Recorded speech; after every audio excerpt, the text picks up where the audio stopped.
Uh, Good morning, students of class first year. Today I discuss about the chapter third, that is the kingdom plantae. Among them, I discuss about the a plant group that known as bryophytes. Actually, students, the bryophytes term is derived from Greek word that is means bryon means mosses and phyton means plants. Means कि bryophytes जो word है वो Greek शब्द का combination है। Bryon मतलब masses और Phaeton मतलब प्लांट्स। ब्रायोफाइट्स का जो सबसे पहला जो टर्म दिया था एक साइंटिस्ट थे जिनका नाम था ब्रायोन ने 1864 के अंदर दिया था। ब्रायोफाइट्स के बारे में आपको बता दें कि bryophytes are the first primitive land plants, यानी धरती पे सबसे पहला जो लैंड प्लांट बना वो ब्रायोफाइट्स बना।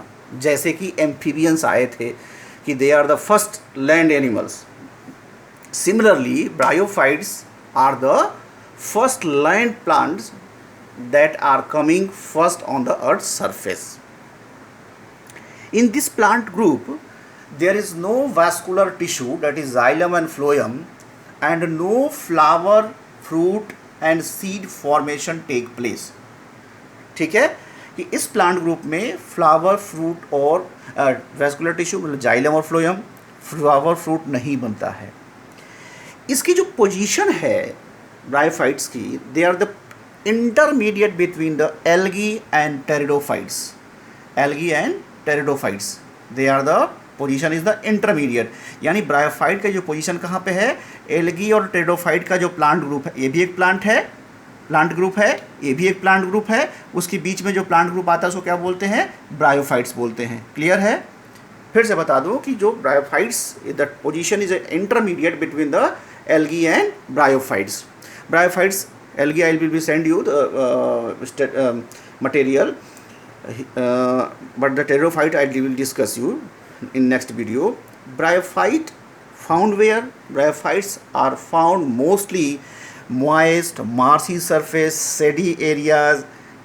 Clear? ठीक है, पाए जाते हैं।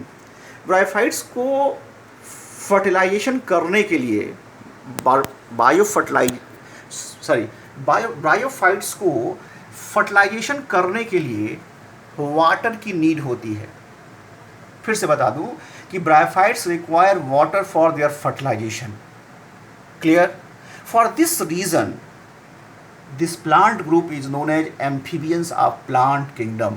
एम्फीबियंस ऑफ प्लांट किंगडम, इस पे क्वेश्चंस नीट वगैरह में बहुत बार आया है कि which plant is known as amphibians of plant kingdom. क्यों कहा जाता है एम्फीबियंस ऑफ प्लांट किंगडम? क्योंकि इसके फर्टिलाइजेशन के लिए वाटर की ज़रूरत होती है। As the amphibians like the frog require the water for their fertilization, so that's why they are known as amphibians of plant kingdom. वैसे ब्रायोफाइट्स के अंदर वाटर की जो ज़रूरत होती है फर्टिलाइजेशन के लिए, कि यहाँ पे एंथ्रेजॉइड्स को रिलीज कराने के लिए, एंथ्रेजॉइड्स को फीमेल पार्ट्स के ऊपर ले जाने के लिए रिक्वायर होती है, इसीलिए इसको एम्फीबियंस ऑफ प्लांट किंगडम भी कहा जाता है। फिर ब्रायोफाइट्स कहाँ पाए जाते हैं? जैसा कि मैं पहले बता दिया, मार्सी प्लेसेस में, सॉइल के ऊपर, पानी में पाए जाते हैं तो उसको एक्वाटिक बोलते हैं। कुछ डिकेइंग वुड्स पे पाए जाते हैं जिसको सेप्रोफिटिक ब्रायोफाइट्स भी बोला जाता है।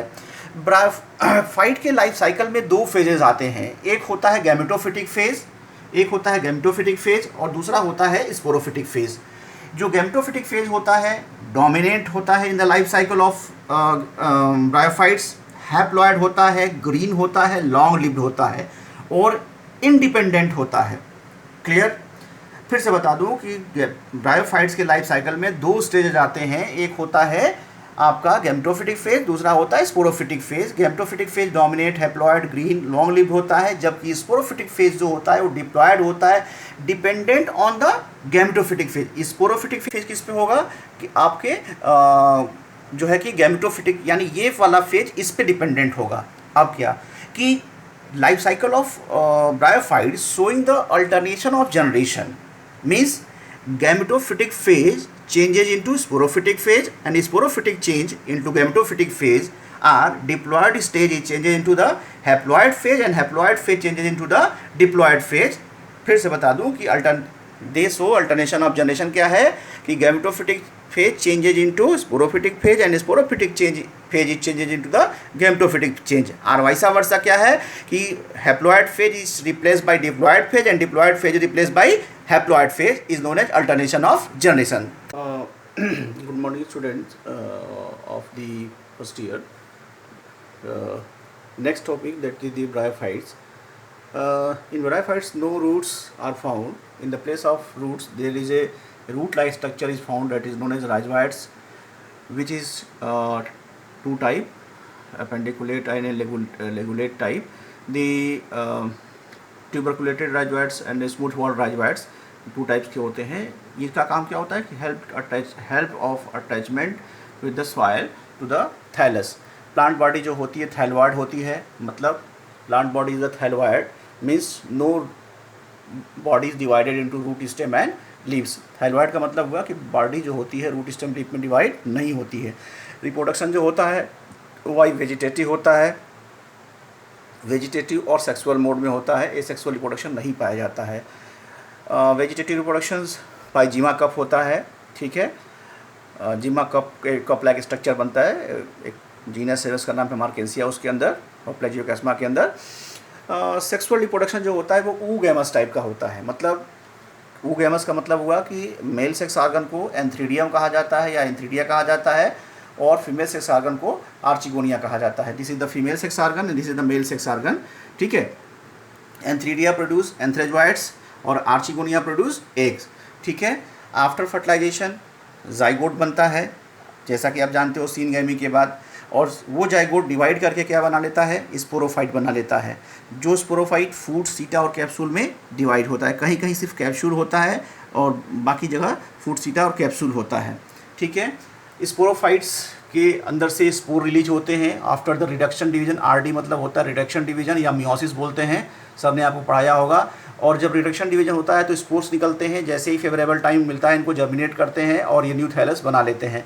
ब्रायोफाइट को क्लासीफाई किया गया है, 3 पार्ट्स में डिवाइड किया गया है. एक होता है, एक को बोलते हैं हिपैटिक ऑप्सिडा, जिसको बोले कॉमन नेम है लीवर वर्ड्स. ये लीवर वर्ड्स क्यों कहा गया है इसको, क्योंकि एंशियंट टाइम में इसका यूज लीवर अलाइनमेंट्स को रिमूव करने के लिए किया जाता था. लीवर के प्रॉब्लम को रिमूव करने के लिए किया जाता है. इसका जो थैलस का स्ट्रक्चर होता है कुछ लीवर के शेप का होता है, जैसे इसीलिए इसको लीवर वर्ड्स भी कहा जाता है. ब्रायोप्सिडा को मॉसेस कहते हैं. और तीसरा जो क्लास होता है इसमें, इसको बोलते हैं एंथोसिरोटॉप्सिडा. इसको हॉर्न वर्ड्स बोला जाता है. हॉर्न वर्ड्स क्यों बोलते हैं इसको, हॉर्न मतलब होता है सींग, जानवर की जो सींग होती है, क्योंकि जिसके स्पोरोफाइट्स होते हैं वो इसके थैलस के ऊपर से सींग के जैसे निकले होते हैं, इसीलिए इनको हॉर्न वर्ड्स कहा जाता है, ठीक है. तो this is all about the bryophytes. मुझे लगता है कि आप सभी को ये चीज़ें समझ में आ गई होंगी. कोई क्वेरी होगी तो मेरे से बात